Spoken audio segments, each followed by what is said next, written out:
ସୁନ୍ଦରଗଡ଼ ସୁନ୍ଦରଗଡ଼ଠାରେ ଜିଲ୍ଲାସ୍ତରୀୟ ସ୍ୱାଧୀନତା ଦିବସ ପାଳିତ। ସୁନ୍ଦରଗଡ଼ ସଦର ମହକୁମାଠାରେ 80ତମ ସ୍ୱାଧୀନତା ଦିବସ ପାଳିତ ହୋଇଯାଇଛି।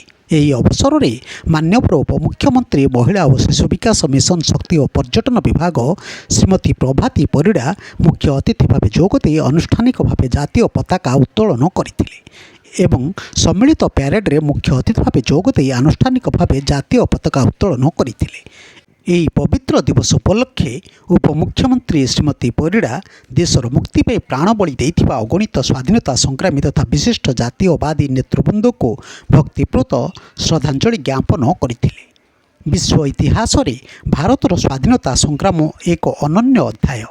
ଭାରତବର୍ଷରୁ ବ୍ରିଟିଶ ଶାସନର ଅନ୍ତ ଘଟାଇବା ପାଇଁ ସଂଗଠିତ ଆନ୍ଦୋଳନର ମୂଳ ଭିତ୍ତି ଥିଲା ଅହିଂସା, ସତ୍ୟାଗ୍ରହ ଓ ଅସହଯୋଗ। ଜାତିର ପିତା ମହାତ୍ମା ଗାନ୍ଧୀଙ୍କ ଆଦର୍ଶରେ ଅନୁପ୍ରାଣିତ ହୋଇ ଅଗଣିତ ଭାରତୀୟ ଜାତି, ବର୍ଣ୍ଣ, ଧର୍ମ ନିର୍ବିଶେଷରେ ସ୍ୱାଧୀନତା ଆନ୍ଦୋଳନରେ ସାମିଲ ହୋଇଥିଲେ।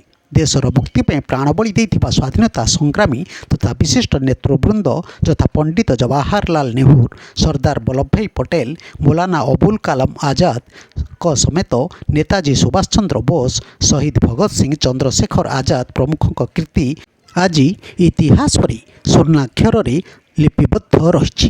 ସେହିଭଳି ଭାବେ ସ୍ୱାଧୀନତା ସଂଗ୍ରାମରେ ସୁନ୍ଦରଗଡ଼ ମାଟିରେ ଅବଦାନ ଅତୁଳନୀୟ।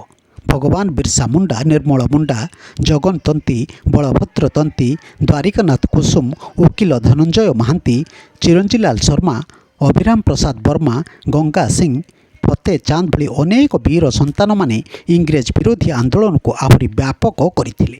ଏହି ପବିତ୍ର ଦିବସ ଅବସରରେ ବିଭିନ୍ନ ବିଦ୍ୟାଳୟ ଏବଂ ମହାବିଦ୍ୟାଳୟର ଛାତ୍ରଛାତ୍ରୀମାନଙ୍କ ଦ୍ୱାରା ପ୍ୟାରେଡ୍ ଅନୁଷ୍ଠିତ ହୋଇଥିଲା।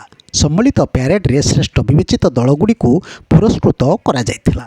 ସ୍ୱାଧୀନତା ଦିବସ ଉପଲକ୍ଷେ ଆୟୋଜିତ ବିଭିନ୍ନ ପ୍ରତିଯୋଗିତାରେ କୃତି ପ୍ରତିଯୋଗୀ ଏବଂ ଚଳିତ ମାଟ୍ରିକ ପରୀକ୍ଷାରେ ଟପର ହୋଇଥିବା ଛାତ୍ରଛାତ୍ରୀମାନଙ୍କୁ ସମ୍ବର୍ଦ୍ଧିତ କରାଯାଇଥିଲା। ଏହି କାର୍ଯ୍ୟକ୍ରମରେ ଜିଲ୍ଲାପାଳ ଡାକ୍ତର ଶୁଭଙ୍କର ମହାପାତ୍ର, ଜିଲ୍ଲା ଆରକ୍ଷୀ ଅଧୀକ୍ଷକ ଅମୃତପାଲ କୌର, ଅତିରିକ୍ତ ଜିଲ୍ଲାପାଳ ଶ୍ରୀ ସୁରଜ ପଟ୍ଟନାୟକ, ଅତିରିକ୍ତ ଜିଲ୍ଲାପାଳ ରାଜସ୍ୱ ଶ୍ରୀ ଅଭିମନ୍ୟୁ ମାଝୀ, ମୁଖ୍ୟ ଉନ୍ନୟନ ଅଧିକାରୀ ସୁରଞ୍ଜନ ସାହୁ, ସଦର ଉପଜିଲ୍ଲାପାଳ ସୁଶ୍ରୀ ତେଜସ୍ୱିନୀ ବେହେରା, ଡିଆଇ ପିଆର୍ଓ ନନ୍ଦିନୀ ମୁଣ୍ଡାରୀ ଓ ଅନ୍ୟାନ୍ୟ ଜିଲ୍ଲାସ୍ତରୀୟ ଅଧିକାରୀମାନେ ଉପସ୍ଥିତ ଥିଲେ।